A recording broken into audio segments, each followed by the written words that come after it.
What is up, guys, and welcome back to another episode of Bleeding BNG. Finally, I feel like The Rock. Finally, reached another Washington win. We haven't had a win in a month of Sundays, quite literally. So let me get back into the flow of things. You know, I ain't been able to do this in a while. But before we get too deep into this video, you already know what I'm gonna say. Be sure to comment, be sure to like, be sure to subscribe. On the road to 2,000 subscribers, and I can't do it without your help. So go ahead, hit that subscribe button, hit that like button, hit that notification button so you're not missing any of this content. And let's get into today's episode. To give you a timestamp as I do for all of my episodes, today is Sunday, December 1st. It's about 8:15 p.m. And we're about, 4 hours removed from our Washington Commanders putting belt to Titan ass. They whipped out the Ferragamo, they whipped out the Fendi, the Louis. They put a whole bunch of belts to Titan ass today. And we're going to call this episode Back to the Basics or Back to Basics because that's exactly what the Washington Commanders did today. They got back to the basics, beating the Tennessee Titans to the score of 42-19. As I said, they put belt to ass to these boys. And let me find out that all we had to do was get out of the month of November. Now, that sucks for me to say because that's my birthday month. But today felt like we had September and October early in the season vibes back again today. Where we won in dominating fashion. This win was similar to the beatdowns that we put on the Cleveland Browns and the Carolina Panthers.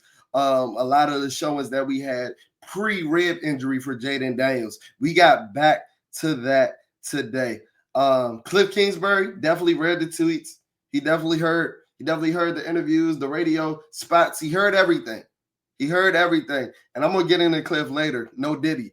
But you know we always got to start with the franchise, with the golden boy, number 5, JD5, come alive. And JD5 was very alive today, putting a stranglehold back on that Rookie of the Year, title that was all but his after the month of October. But Bo Nick's been kind of sneaking his way up into the rankings, but Jayden put another stranglehold on that like Ving Rhames and Baby Boy today with his performance. He was electric again today. Now, we started to see a lot of pre-rib injury Jayden Daniels in the fourth quarter and the second half against the Dallas Cowboys, especially with his legs.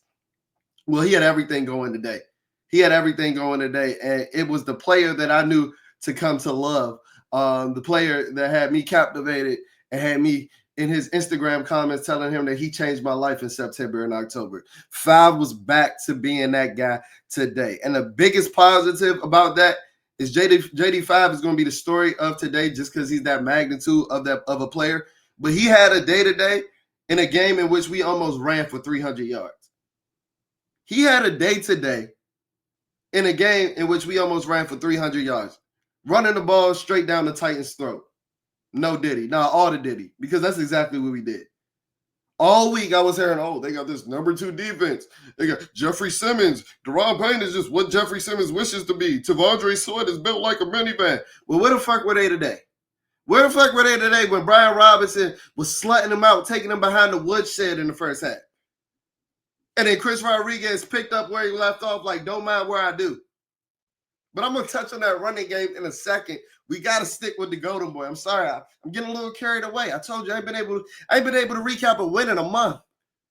So we might cut up a little bit today. This might be a short episode because I might have to get out of here before I say something too crazy. The Super Bowl aspirations might be back on. Sorry. I told you. I might have to cut this one short. But getting back to JD5, Jayden Daniels. The stat line is damn near flawless, minus 1 blimp. He went 25 for 30 today, so the completion percentage, the accuracy is there for 205 yards, 3 passing touchdowns, 1 rushing touchdown, accounting for 4 touchdowns total, and 1 interception. That was the one blemish on an otherwise damn near perfect day. And the reason why I think that Jayden Daniels was back to his old self, before we get into that, he had his first 3 touchdown passing day. And I told you, we ain't really, we worried about wins. Let me not say that. But we got to pad these stats. We got to pad these stats to put that stranglehold on that rookie of the year. Because I'm hearing a lot of people talk about Bo Nix. I'm hearing ESPN pundits switch up this, do a complete 180 on the stance they made just 2 weeks ago. So Jayden had to come back and reintroduce himself. Word to Jay-Z. And that's exactly what he did with his first 3 touchdown passing day. But the reason that I called this episode Back to the Basics at the beginning is because we got back to the foundational principles that had us at that 7-2 start, that had us at a historic pace as one of the most efficient offenses since the 2000s. And in league history, fuck that. What we were doing at the beginning of the season was going down in historical ranks. And we seem to be back to that, at least in the first half. And one of the reasons that I say that is because we were back playing in front of the sticks. We were back playing in front of the sticks, not being behind the sticks, not losing 2 and 3 yards on first down with an inside run because our interior linemen, our center and our guards got blown up. None of that was happening today. They set the tone, they set the tempo on the first drive with Rob having, I'm not sure exactly how long the touchdown run was. It was about 30 or 40 yards, and he showed some breakaway speed. Brian Robinson, I ain't never seen you act like that before. You know it's going to be a good day when Brian Robinson showing some breakaway speed running away from defenders. Because while I love B-Rob, y'all know in the Washington community, don't get mad at me for saying it. But we've talked about how much we need home run hitters, how much we need guys that can hit their head on a goalpost. And Brian Robinson is an amazing guy.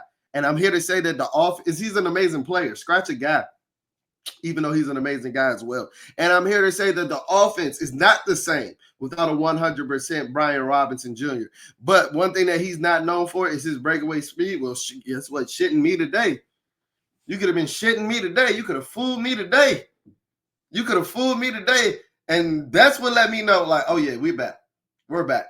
We about to put belt to ass to these boys. And that's exactly what we did. Keeping it in the realm of Jayden Daniels, though, like I said, his legs are back. Even though he didn't run for a massive number to 35 yards, he allowed us to stay in front of the sticks. When the passes weren't there, he was scrambling for 3 yards on first down, 4 yards on first down, and turning what could have been a sack and a negative play into a positive gain and allowing us to stay in front of the sticks. You know, I love Jayden Daniels. I love the quarterback that he is. You know, I'm a ride or die. I've been saying Jayden Daniels is going to be a future MVP in this league.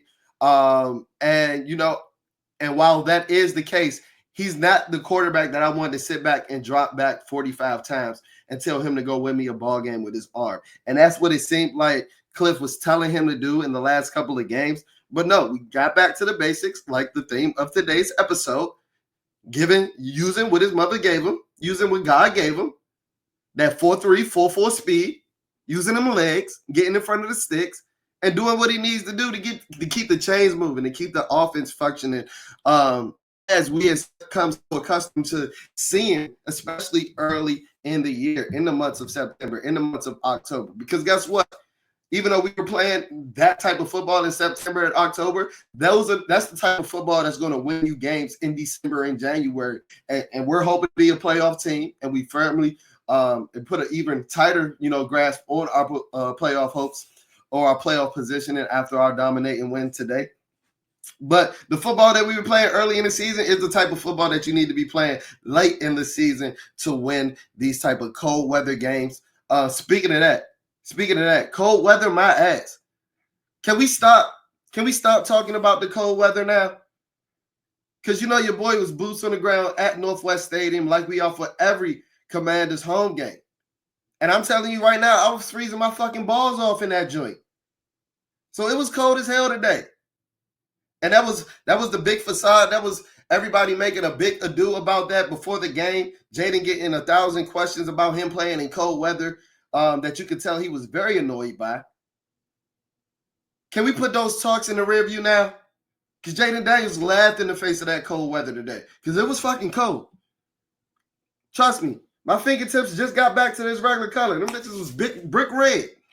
Them bitches was Commander Burgundy at one point. I thought I was having hypothermia episodes. It was cold today. December, it felt every much bit like it. And Jayden Daniels went on to have a 4 total touchdown day. Yeah.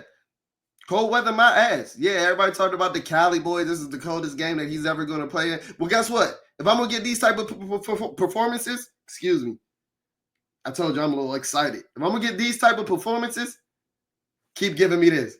Keep giving me this cold weather. Inject that cold weather in my veins, please. Please. Because I'll take a 4 touchdown day any day of the week. Any day of the week. And yeah, I said we ran for 300 yards. So let me get into the run game. Brian Robinson had 103 yards, running for 6.4 yards per carry. And all I heard was how the Tennessee defensive front, number 2 defense across the league in total yardage and things of that. Ha ha. Ha ha. Yeah, my ass. That's what Brian Robinson said to Jeffrey Simmons today. Because by the second quarter, them boys wanted to be back in Tennessee. And we was whipping their ass so bad, we didn't even need B-Rob in the second half. And I know that, that's been a thing, but I honestly think it's because we were up by so much. But that's been a theme over the course of, the losing streak. And even prior to that, because even when the games and when Brian Robinson did play, some of those games, he wasn't able to last all 4 quarters. I don't think that was the case today. It'll be interesting to see the reports. I don't expect us to hear too much coming out in the next week because we're going into a bye. And that's one thing that I haven't touched on yet in this episode. We needed this win desperately going into a bye because we got some guys banged up. And I know a lot of people in the Washington community have had their issues with the late bye, but I don't think it can come at a better time, especially coming off of a dominating performance like that. But getting back to the run game, like I said, Brian Robinson was back in his full form. He looked every bit as close to 100% as he's had since September, early October at the latest. This was the healthiest that Brian Robinson has looked in a while. And one of the reasons why I don't think that we used him as much in the second half is because Chris Rodriguez came in and fucking balled out. He balled his fucking face off. This is a guy that get cut, come back, get cut, come back. And all he do is run hard when he get his opportunity. Chris Rodriguez had almost 100 yards in 1 quarter. The 4th quarter was just straight Chris Rodriguez offense. And it was productive. He was moving the chains. Quiet as it's kept, I think that Chris Rodriguez might have the best vision as a ball carrier on this team. Now, he doesn't have the pop, and that's a thing for a lot of Washington skills players who lack the dynamicism with the ball in their hands. But they just get it done. You need these type of downhill rushes. And Chris Rodriguez, I think he had the highest yards per carry last year on the team as a rookie. He's a guy that whenever he gets his opportunity, lunch pail guy. I love what I'm seeing from Chris Rodriguez. Like I said, I think he just got cut again like last week. I think now he's firmly on the roster.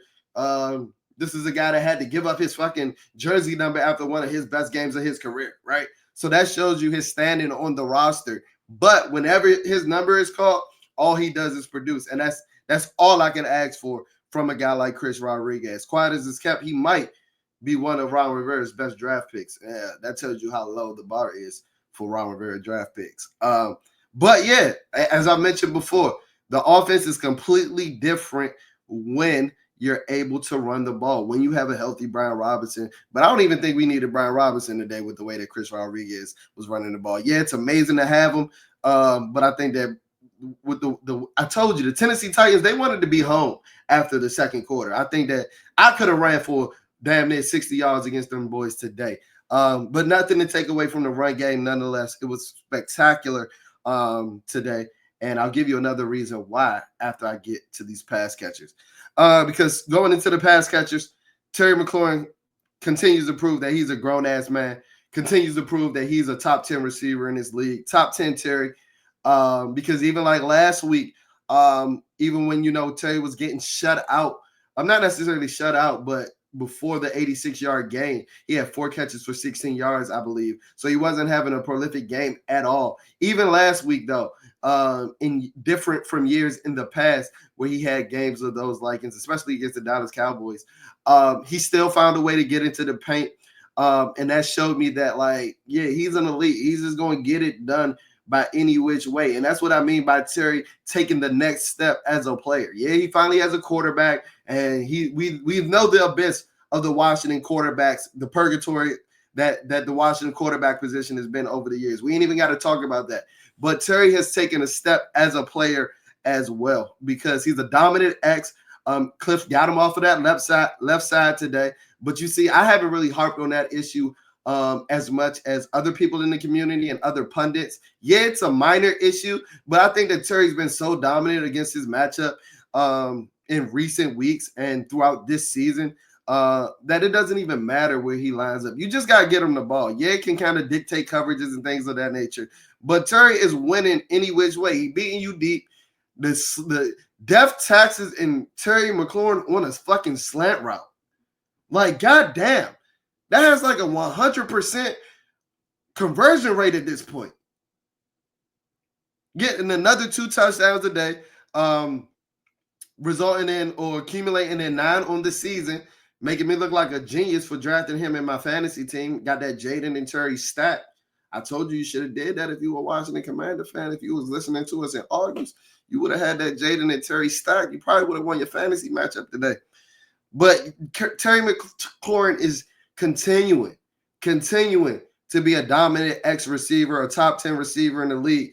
And I know it's crazy to say that a 29-year-old is having a breakout season, but Terry McLaurin is having a breakout season because not only does he have the best quarterback that he's played with in his career, but I think he's taken a step as a player and as an individual as well, working on his skill sets just in a receiver alone, despite the connection with the quarterback. Sticking with the pass catchers, Zach, no, yeah, and De'Ami Brown both had 35 yards. De'Ami Brown did a little more than just running around today. But like I told you, Terry didn't have an amazing stat line as far as the yardage was concerned. He had 8 for 73. But like I said last week, in last week's episode, that spreading the ball around shit ain't as cute when your offense ain't functioning, when your offense ain't producing. That hitting 13 different receivers, yeah, that's beautiful, but it ain't as cute when you barely win the ball. Because guess what? The offense still hit a plethora of receivers. But the reason that we're not talking about that, and the reason that we're not talking about Terry McLaurin getting targets, is because he got his 8 catches, and we still put up 42 points on the board. A lot of that has to do with the run game. Because like I said in my last episode, when you're stagnant like we were during a losing streak, you got to hit Terry McLaurin. Good things happen when Terry McLaurin gets the ball. We saw it today because I think he caught the first catch and the stadium erupted. It was a man in the arena type shit. Terry McLaurin got the pulse of this fan base in his hands. And especially when you're at home, you got to feed that man because I can see that the team gets rejuvenated off of that energy as well.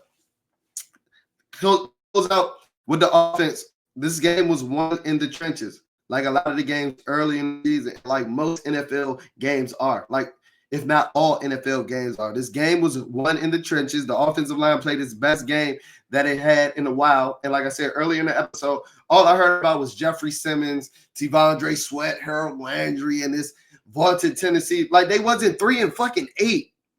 Like they wasn't 3-9. Talking about how vaunted this defense was, making it seem like we back in the Jim Zorn times. It's the Tennessee fucking Titans. With Will Levis as their quarterback. Bruh puts mayo in his coffee. I'm supposed to be scared of that.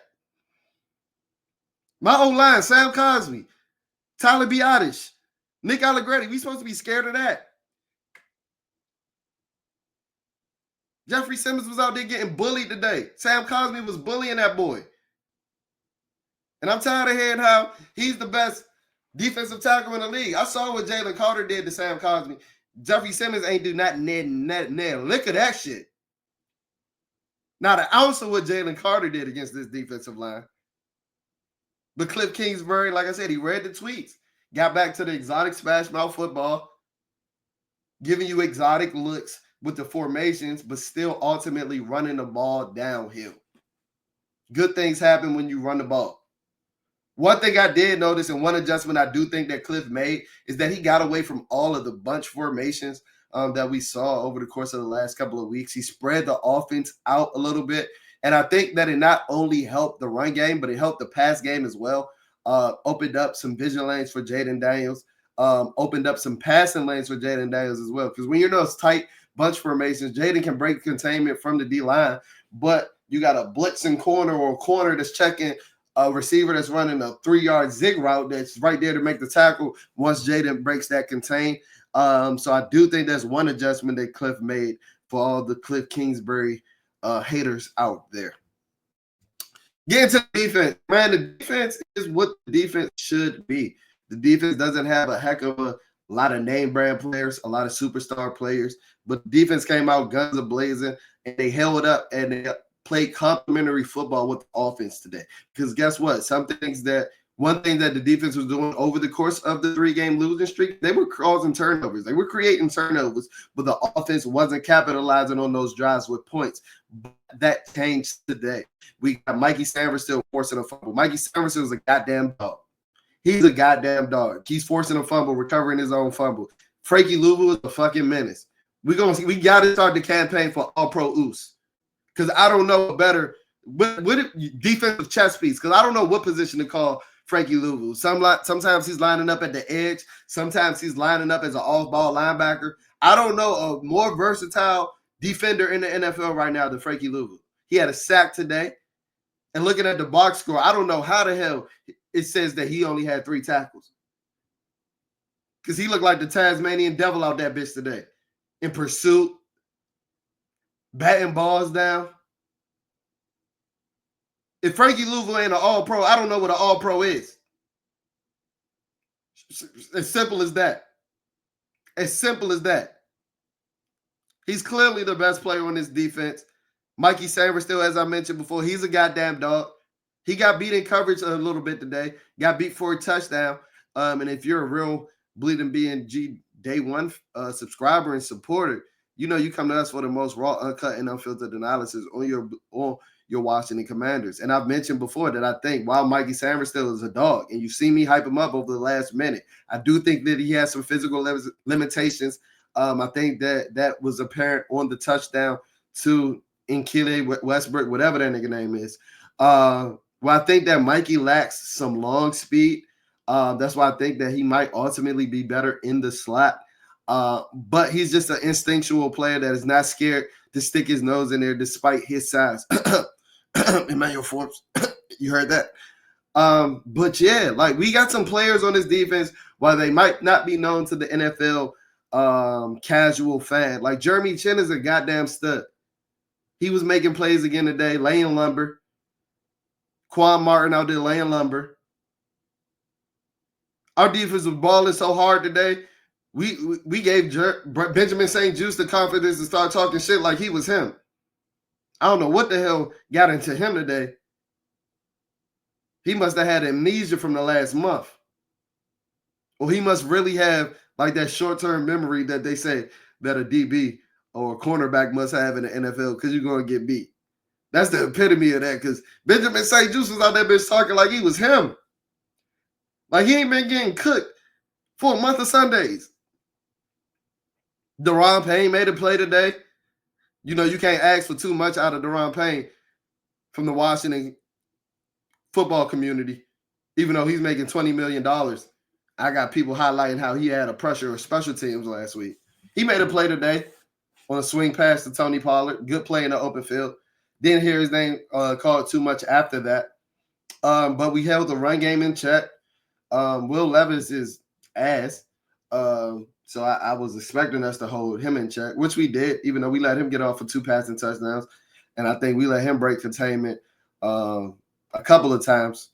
And before I get out of here, I ain't never seen as many near interceptions in my life. Defense, do we not like nice things?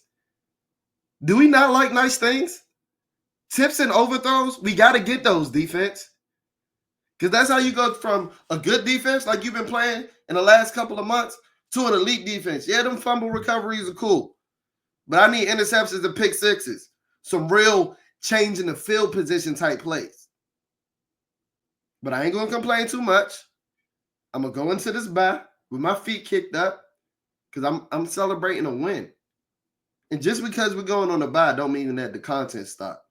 So if you ain't subscribed yet, what are you doing? Go ahead and hit that subscribe button.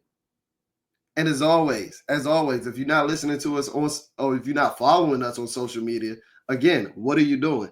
Go ahead and follow us at Bleeding BNG on Instagram, BLEEDING, BNG on Instagram, at Bleeding BNG on X, BLEEDIN, BNG. So there's only one G in our X handle. If you're listening to us on Spotify or Apple Podcasts or any audio-only platform, go ahead, leave a rating, leave a review. That's how we finesse these algorithms so that when you're searching anything, Washington Commanders, Bleeding BNG is that number one content hub that pops up in your search bar. But the vibes is high. The vibes is high. And the vibes is so high that you should hit that subscribe button. Thank you guys for tuning into this episode of Bleeding BNG. The content don't stop. 8 and 5, on to the bye. Make sure you tapped into the channel. Reaction video coming tomorrow. And we're going to have the content coming through the bye week. So thank you guys for tuning into this episode. I'll check in on you on the flip side. Peace.